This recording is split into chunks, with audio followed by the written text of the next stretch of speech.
Chapter 26 That there are but three persons in divinity, the Father, the Son, and the Holy Spirit.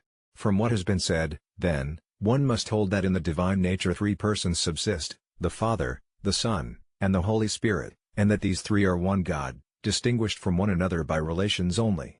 For the Father is distinguished from the Son by the relations of paternity and innascibility, the Son from the Father by the relation of sonship, the Father and the Son from the Holy Spirit by spiration, so to say, and the Holy Spirit from the Father and the Son by the procession of love. By this he proceeds from each of them. Beside these three persons, no fourth in the divine nature can be asserted. For the divine persons, since they agree in essence, cannot be distinguished except by relation of origin, as is clear. These relations of origin one must understand not as a procession which inclines to what is without, for what proceeds thus is not coessential with its principle, one must understand them as proceeding within. Of course, a thing which proceeds and remains its own principle is found only in the operation of the intellect and will, as was made clear. Hence, the divine persons cannot be multiplied save by the requirements of the procession of the intellect and will in God. It is, of course, not possible that there be in God more than one proceeding within his understanding, because his act of understanding is one, simple, and perfect, for in understanding himself he understands all things else.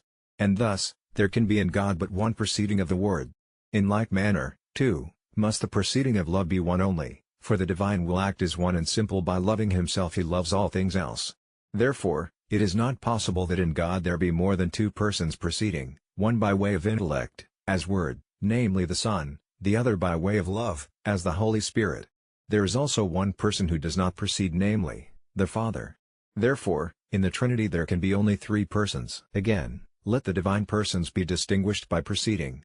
But the mode of a person in proceeding can be but threefold, namely, to be altogether not proceeding, which is the Father's mode, to be proceeding from one who does not proceed, which is the Son's, to be proceeding from one who proceeds, which is the Holy Spirit's.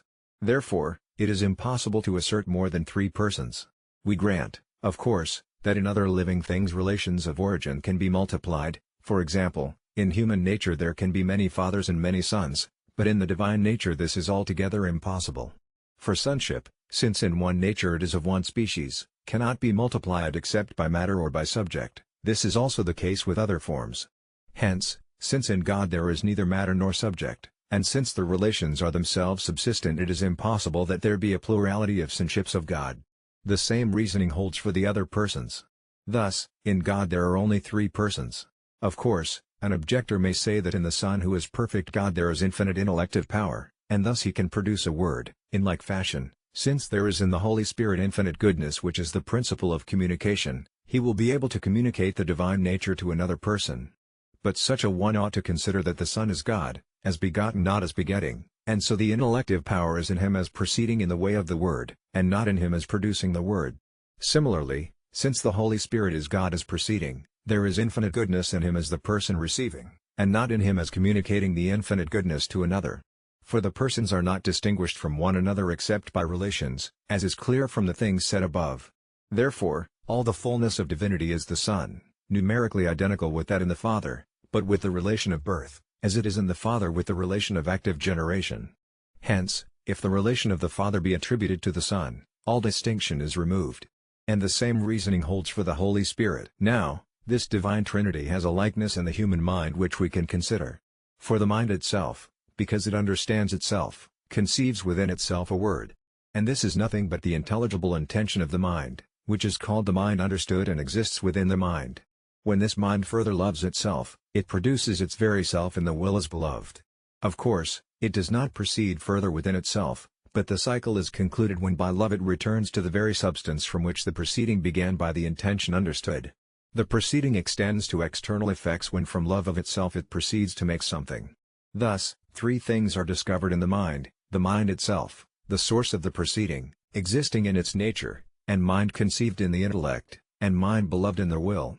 For all that these three are not one nature, for the mind's act of understanding is not its being, and its will act is neither its being, nor its act of understanding. For this reason, also, the mind understood and the mind beloved are not persons, since they are not subsisting.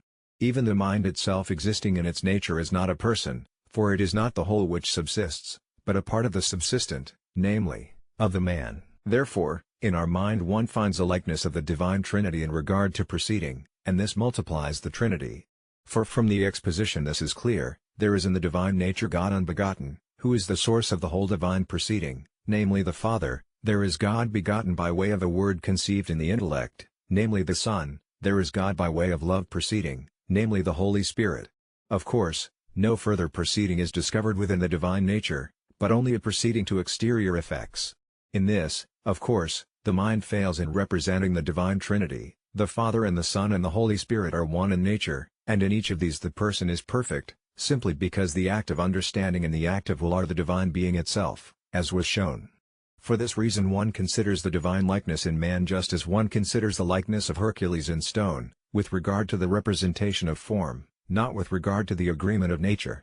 And so one says that in the mind of man there is the image of God according to the word, "Let us make man to our image and likeness." One also finds in other things a likeness of the divine Trinity, so far as anything in its substance is one, formed in a kind of species, ordered in some fashion.